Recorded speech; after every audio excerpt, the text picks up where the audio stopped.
아멘.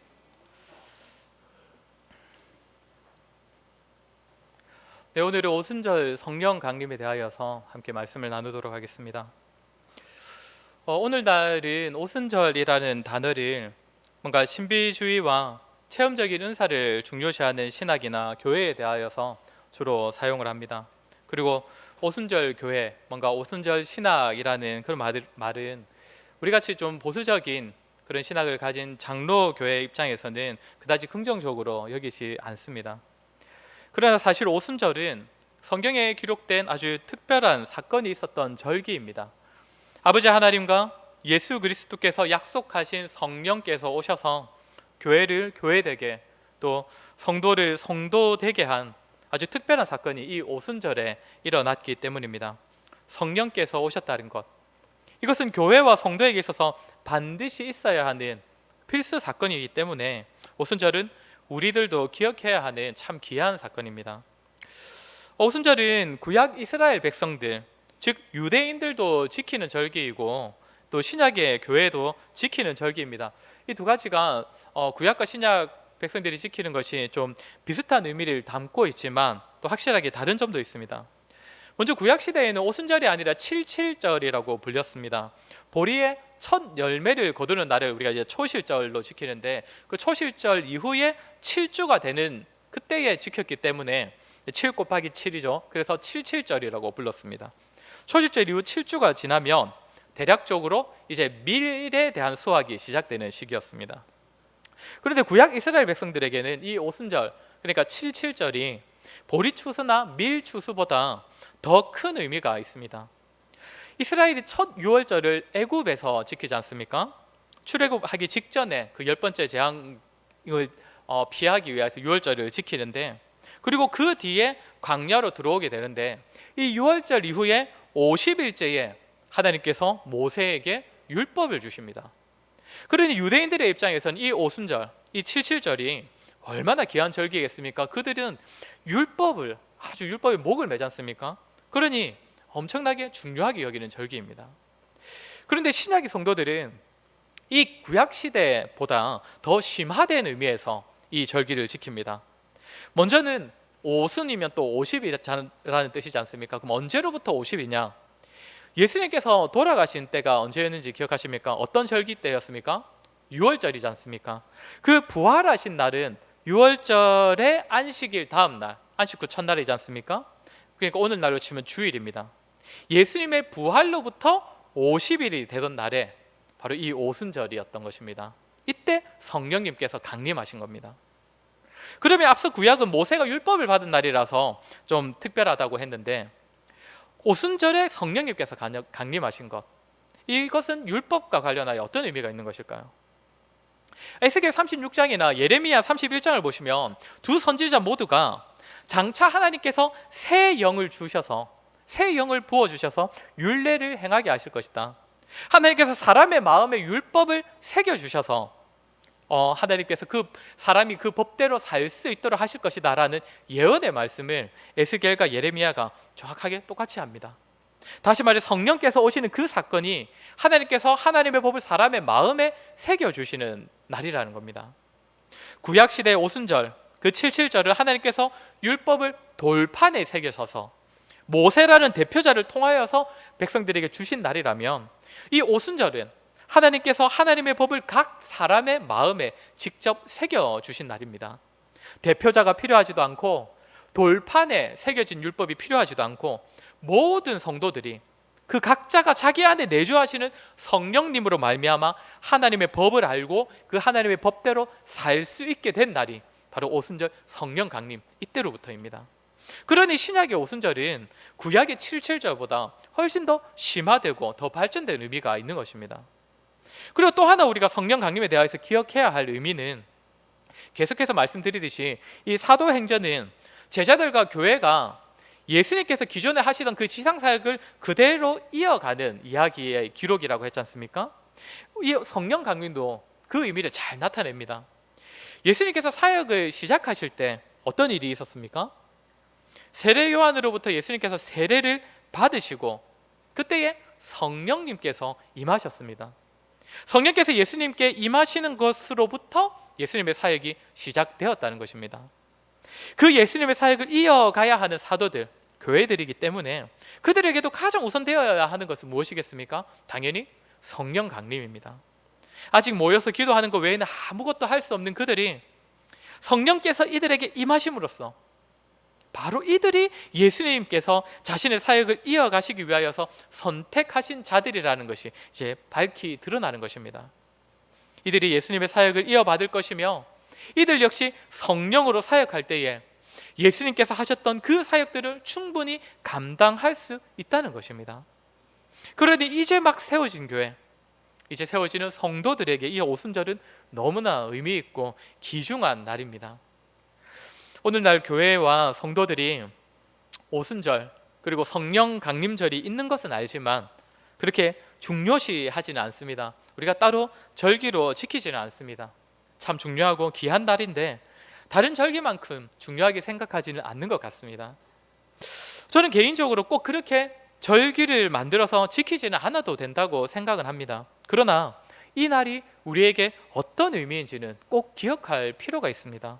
오순절은 신비주의의 상징도 아니고 그냥 구약 시대의 사람들이 지켰던 그런 정도의 의미가 있는 것이 아니라 교회의 시작과 성도의 시작, 교회를 교회되게 하고 성도를 성도되게 하신 사건이 바로 오순절 성령 강림이기 때문입니다.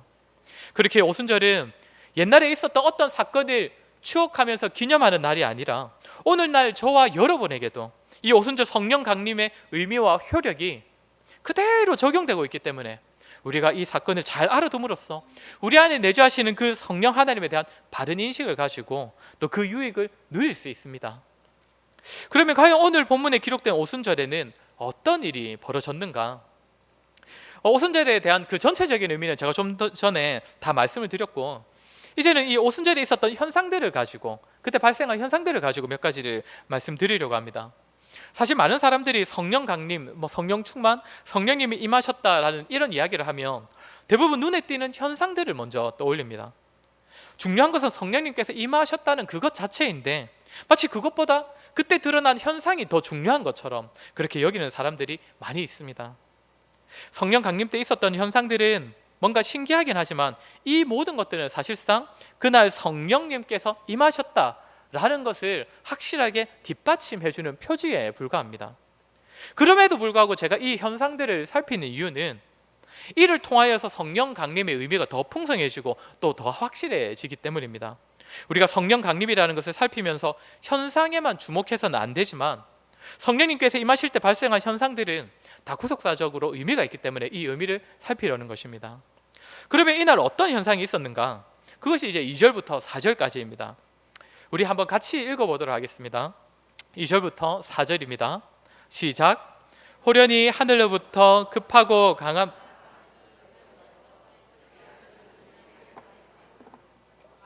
불의 혀처럼 갈라지는 것들이 그들에게 보여 각 사람 위에 하나씩 임하여 있더니 그들이 다 성령의 충만함을 받고 성령이 말하게 하심을 따라 다른 언어들로 말하기 시작하니라. 아멘. 여기 보면 크게 세 가지 현상이 기록되어 있습니다. 2절에서는 급하고 강한 바람 같은 소리가 있어 바람이 있었다고 하고, 두 번째는 3절에서 불의 혀처럼 갈라지는 것들이 각 사람에게 임했다라고 합니다. 그리고 세 번째는 4절에서 다른 언어로 말하기 시작했다고 합니다. 한마디로 방언을 하기 시작했다는 것입니다. 먼저는 2절에 나오는 바람이 있었던 현상을 살피도록 하겠습니다. 급하고 강한 바람 같은 소리가 온 집에 가득했다라고 합니다. 바람이 있었다는 것입니까? 소리가 있었다는 것입니까? 바람이 불면서 뭔가 씩씩거리는 소리가 있었을 수도 있는데, 그런데 이 현상이 그 집에 가득했다고 합니다.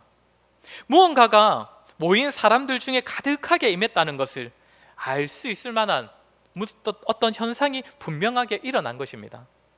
그리고 모든 사람이 그 현상을 함께 경험하고 있는 것입니다. 그러니까 모인 모두가 지금 성령님께서 임하셨구나를 느낄 만한, 깨달을 만한, 뭐라고 확실하게 말할 수는 없지만, 이게 바람인지 소리인지 뭔가 확실하게 말할 수는 없지만 뭔가 소리 같은 거, 뭔가 바람 같은 것이 지금 시작되었다는 겁니다. 그러니까 가득했다는 것입니다. 그래서 지금 성령님께서 오셨구나를 모두가 깨달을 만한 그 현상이 발생했다는 것이죠. 그러면 이런 현상이 어떤 의미를 가지느냐? 사실 이 장면이 창세기에도 나옵니다. 창세기 3장 8절로 가보시면 창세기 3장 8절을 한번 띄워주시겠습니까? 아담과 하와가 뱀의 유혹을 받아서 그 유혹에 넘어가서 선악과를 따먹고 나서 그때 하나님으로부터 숨었을 때의 구절입니다. 우리 3장 8절 한번 같이 읽어보겠습니다. 그들이 그날 바람이 불 때 동산에 거니시는 여호와 하나님의 소리를 듣고 아담과 그의 아내가 여호와 하나님의 낯을 피하여 동산 나무 사이 숨은지라. 여기도 보면 바람이 나오고 소리가 나옵니다. 그리고 이 구절을 원어로 보면 소리가 들리는 바람의 나래입니다. 바람의 나래. 아담과 하와가 그날에 숨었다는 것이죠. 그러니까 우리가 뭔가 이 성경 동화를 저희 집에도 몇 권 있는데 성경 동화를 보시면 이제 하나님께서 이제 동산에 딱 찾아오시고 아담과 하와가 숨으니까 하나님께서 찾으시려고 아담아 하와야 어디 있느냐 막 이렇게 소리를 내시는 것처럼 이렇게 보통 묘사가 되고 있는데 지금 여기서는 그런 의미가 아니라 아담과 하와가 뭔가 하나님께서 지금 우리에게 오셨다는 것을 알 수 있는 그런 현상이 지금 일어났다는 것입니다. 그런 날이 있었는데 아담과 하와는 잘 알고 있는 그 날이 지금 바로 임하였다는 것이죠.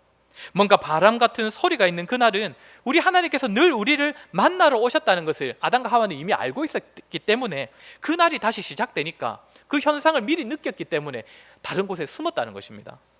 바로 창세기 이 3장 8절에서 하나님께서 아담과 하와를 찾아오신 것과 동일한 현상이 이 오순절 성령 강림 때에 일어났다는 것입니다. 그러나 아담과 하와는 이날 이후로 이러한 하나님의 임재, 하나님께서 우리에게 오셨구나, 우리와 함께 하시구나를 알 수 있을 만한 현상을 다시는 경험할 수가 없었습니다. 왜 그렇습니까? 죄를 지어서 에덴 동산으로부터 쫓겨났으니까요. 그 이후의 구약 역사들을 보면 하나님께서 여전히 자기 백성들을 찾아오시고 함께 하시고 임재하시기도 합니다. 성막에서, 언약궤 위에서, 또 성전에서 하나님께서 백성들에게 임하셨습니다. 그런데 그것은 특별한 장소, 특별한 시기에만 국한되었습니다. 하나님의 영이 임하시기도 했지만 하나님의 영이 성전을 다시 떠나시기도 했습니다. 그러니 오죽했으면, 하나님께서 임하시는 그 현상이 오죽 희귀했으면 사람들이 하나님께서 성전에 임하셔서 영광을 비추시는 그 현상을 셰카이나 영광이라고 따로 이름을 만들어 붙이기까지 했겠습니까? 희귀하니까. 늘 계시고 늘 임재해 계셨다면 그런 이름을 붙일 필요도 없었겠지요. 그러나 이제는 하나님께서 자기 백성들에게 찾아오셔서 함께 하시고 다시는 떠나지 않으신다는 것을 이 오순절 성령 강림 사건으로 인하여서 보여주시는 것입니다. 죄로 인하여서 사람들을 떠나시고 아주 특별한 때에 특별한 장소에만 임하셨던 그 하나님께서 예전에 아담과 하와를 찾아가셨던 그 모습 그대로 다시금 사람들을 찾아오시고 이제는 성령으로 사람들과 함께 하셔서 다시는 떠나지 않으신다는, 영원히 함께 계신다는 그 사실을 확인시켜 주시는 것이 바로 이 오순절 성령 강림 때 있었던 그 첫 번째 현상이 보여주는 의미입니다. 구약시대 이스라엘 백성들이 참 많이 던졌던 질문 중 하나가 하나님이 어디 계시냐입니다.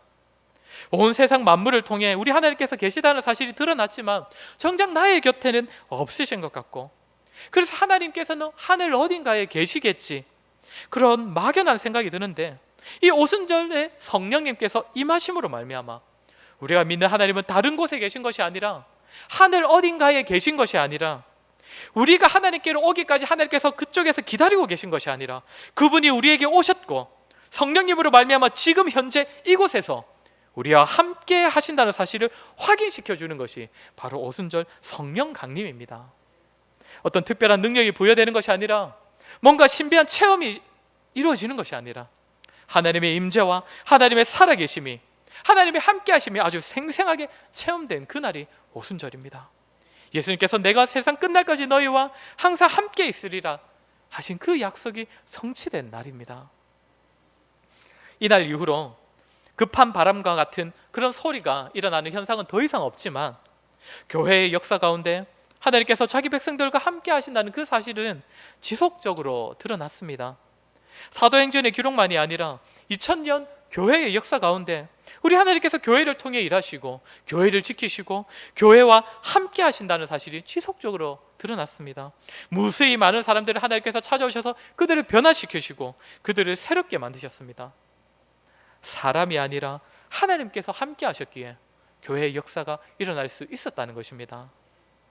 사랑하는 성도 여러분, 우리가 믿는 하나님은 저기 어딘가에 계신 하나님이 아닙니다. 지금 우리 속에 들어와 계십니다. 지금도 필요하시면 얼마든지 생생하게 우리에게 역사하시는 그 하나님이 지금 우리와 함께하고 계십니다. 여러분 믿으십니까? 그렇게 우리는 주일 예배가 하나님을 만나는 날이 아니라 매일이 하나님을 만나는 날입니다. 주일 교회 공동체가 우리 하나님을 만나는 장소가 아니라 우리가 있는 모든 자리가 하나님을 만나는 자리입니다.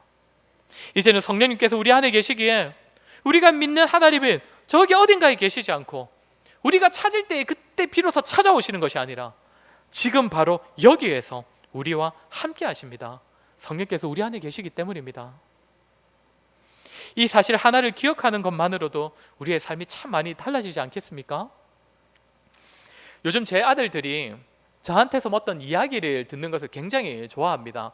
아이들이 아직 그 연령이 안 돼서 보지 못하는 뭔가 영화나 아주 그 아이들이 태어나기 전에 제가 옛날에 봤던 뭐 영화 이야기 이런 것들을 해주면 애들이 굉장히 좋아하는데 애들은 영상으로 보지는 못하고 제 이야기만 듣고 상상을 해야 되지 않습니까? 그러니까 별로 무섭지 않은 장면도 이 상상하면서 들으면 이제 좀 무서운가 보더라고요. 그래서 제가 얼마 전에는 제가 어렸을 때 봤던 이 터미네이터 이야기를 좀 해줬습니다.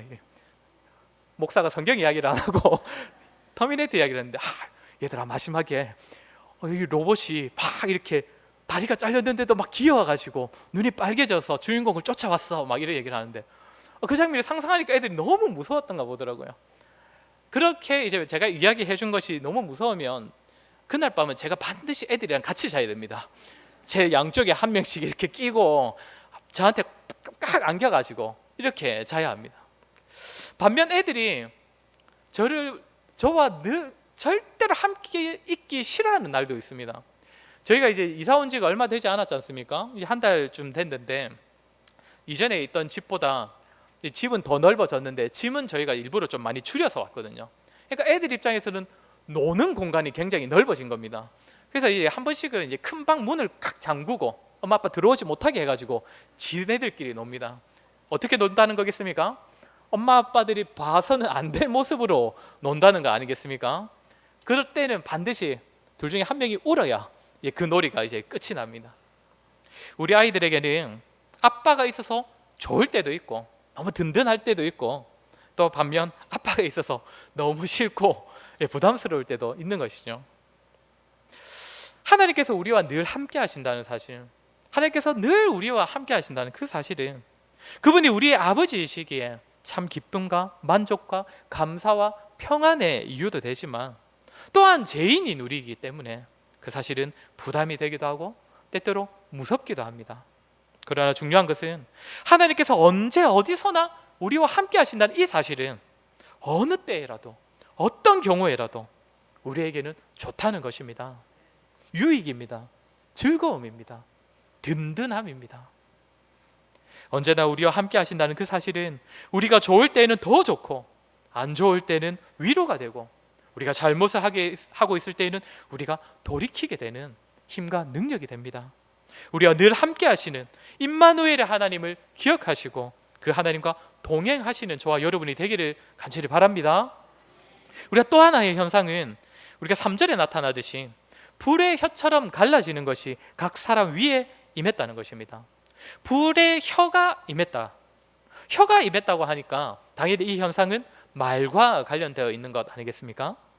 이제 불의 혀가 임한 사도들의 입에 말에 엄청난 변화가 일어나기 시작한다는 것입니다.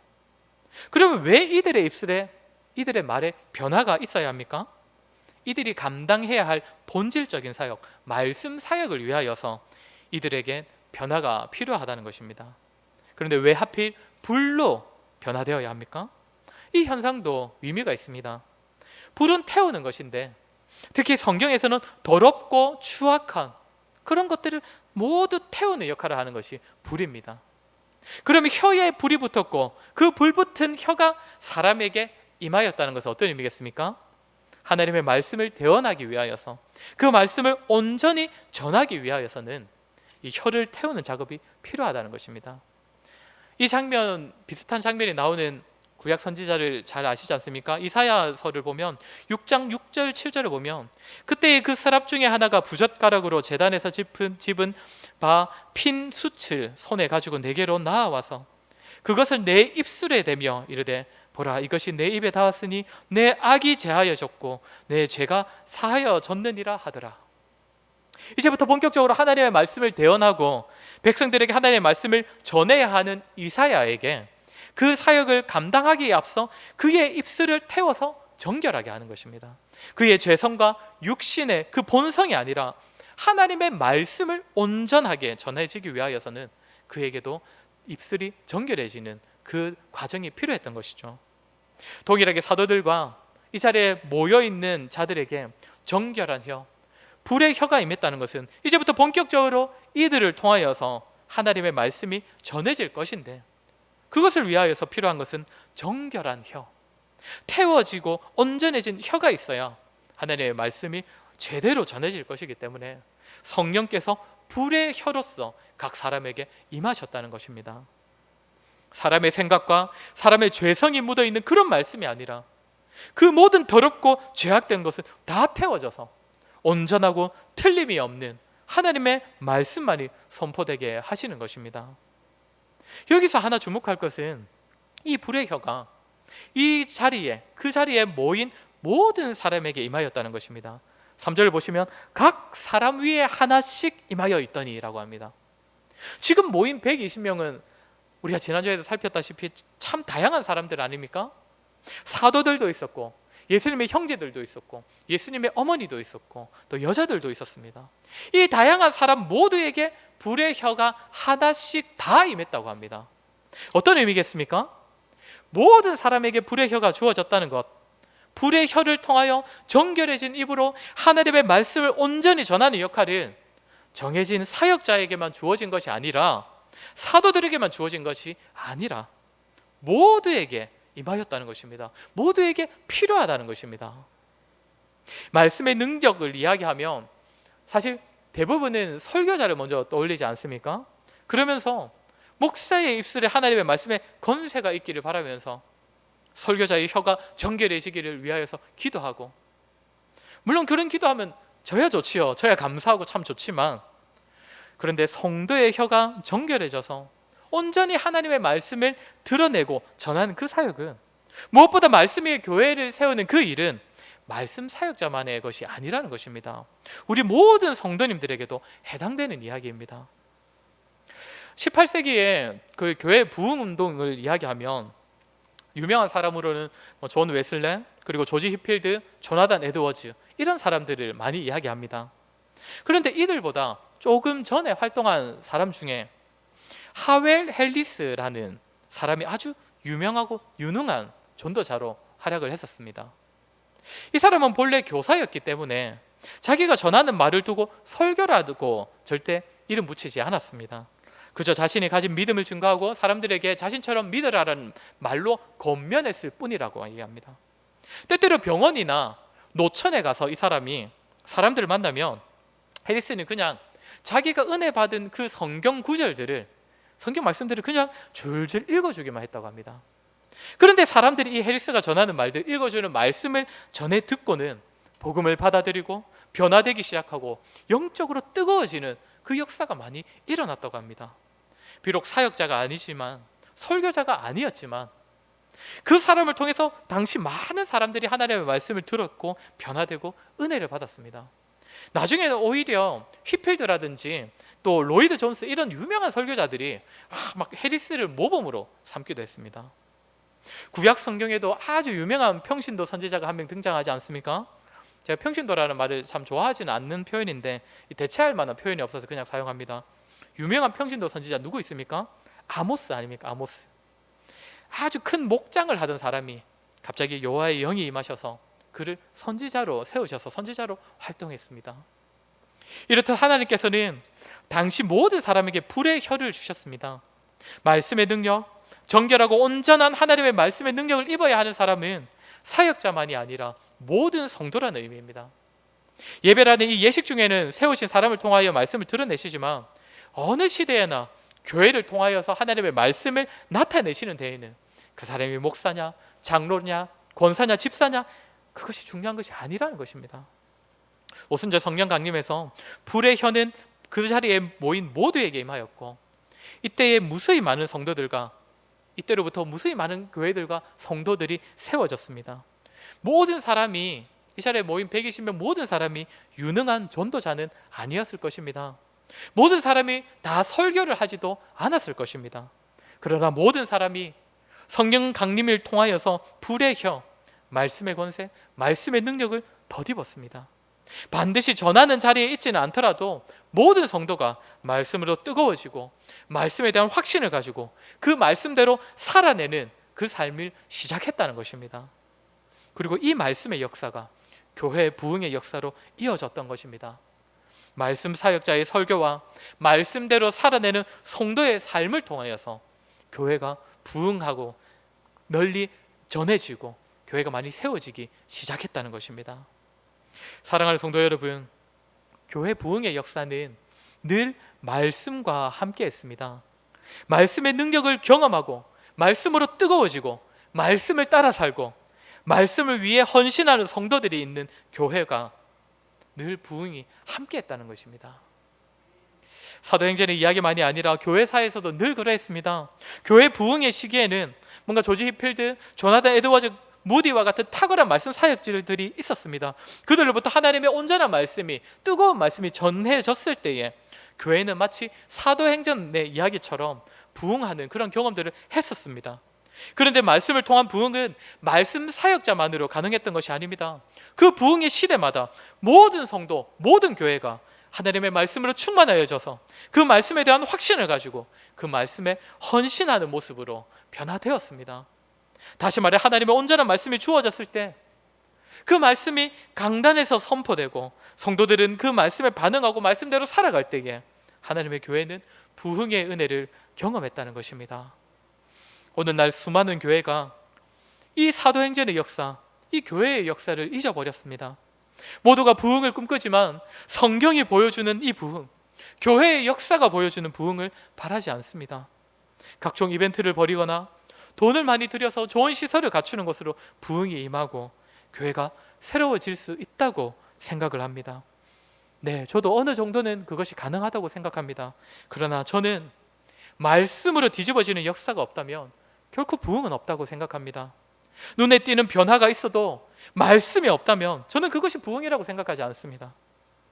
강단에서도 바른 말씀, 온전한 말씀이 선포되고 그 말씀이 각 성도의 심령에 생명의 씨앗이 되어 심겨지고 성도들은 그 말씀대로 살아내기 위해 노력하고 말씀 위에 우리 공동체를 세우기 위하여서 모두가 함께 헌신할 때에 실제로 그 모습 자체가 성경이 말하는 부흥이고 또 부흥을 위하여선 반드시 필요한 모습이라는 것입니다. 사랑하는 성도 여러분, 우리 교회에 이러한 은혜가 있기를 소원합니다.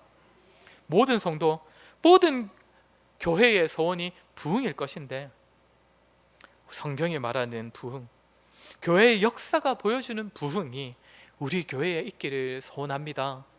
교회가 말씀으로 깨어있고 말씀으로 새로워지고 변화되는 그 역사가 저와 우리 모두의 소원이자 소망이 되었으면 좋겠습니다. 온전한 하나님의 말씀이 선포되고 교회가 말씀대로 이루어지고 말씀으로 모든 성도가 힘을 얻고 변화되는 역사를 꿈꾸면서 모든 성도들이 마음을 같이하여 오로지 기도에 힘쓰는 그런 교회가 저와 여러분 그리고 우리 교회가 되었으면 좋겠습니다.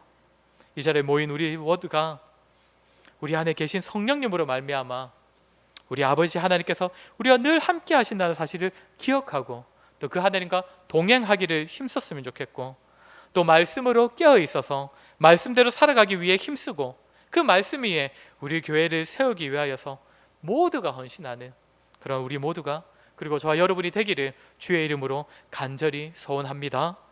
우리 이 시간에 들은 말씀을 기억하며 우리 한번 같이 기도했으면 좋겠습니다. 우리에게도 성령 충만이 있기를 같이 기도했으면 좋겠습니다. 다른 것이 아니라 정말 우리 안에 내주하시는 성령께서, 그 성령님으로 말미암아 우리 하나님께서 지금도 우리와 함께하고 계시다는 그 사실을 우리 가운데 우리가 기억하고 그 사실을 확신하는 가운데 살아가는 것이 성령 충만입니다. 또한 성령 충만이 다른 것이 아니라 말씀으로 우리가 새로워지고 말씀으로 우리가 변화되고 그 말씀에 대한 확신이 자라는 것이 또한 성령 충만입니다. 우리 기도할 때 하나님, 우리에게 성령 충만을 허락해 주시옵소서. 성령으로 말미암아 하나님께서 늘 우리와 함께 하신다는 그 사실을 우리가 기억하고 확신하며 살아가는 우리가 되게 하여 주시고, 그 하나님과 동행하는 삶을 살아가는 우리가 되게 하여 주시옵소서. 특별히 말씀에 대한 확신이 자라는 우리가 되게 하여 주시옵소서. 말씀대로 살아내고 말씀 위에 우리 교회를 세우기 위해서 함께 헌신하는 우리가 되게 하시고 우리 교회가 되게 하여 주시옵소서. 우리 들은 말씀을 기억하며 같이 기도하도록 하겠습니다. 기도하겠습니다.